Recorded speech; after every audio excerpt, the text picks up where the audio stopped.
This week marks the 7th anniversary of what would become the largest offshore oil spill in U.S. history.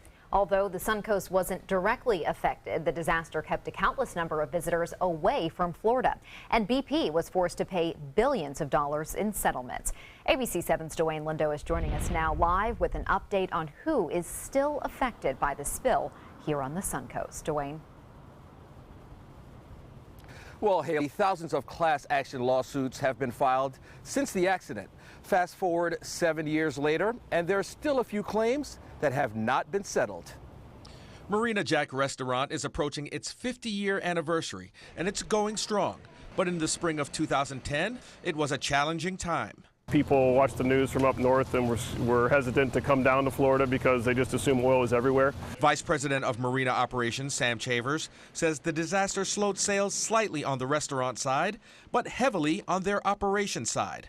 People were hesitant to take a boat out, rent a boat, join a boat club, buy a boat because of the oil in the water. It caused tens of thousands of people to cancel plans and to not come here. Local attorney Bill Robertson says his firm went on to file 115 claims, with 2 still pending, helping them recover more than $30 million, pointing out that the accident caused businesses on the Suncoast to lose revenue in the months following the spill.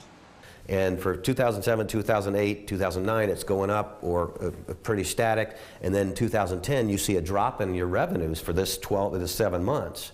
And then we compare it to 2011, and it's back up again.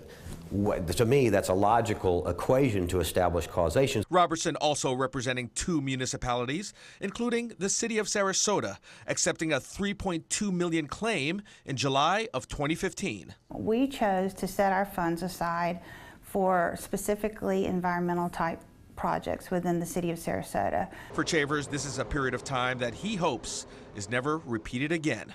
It was the most challenging thing we had seen that we could not control, an outside influence.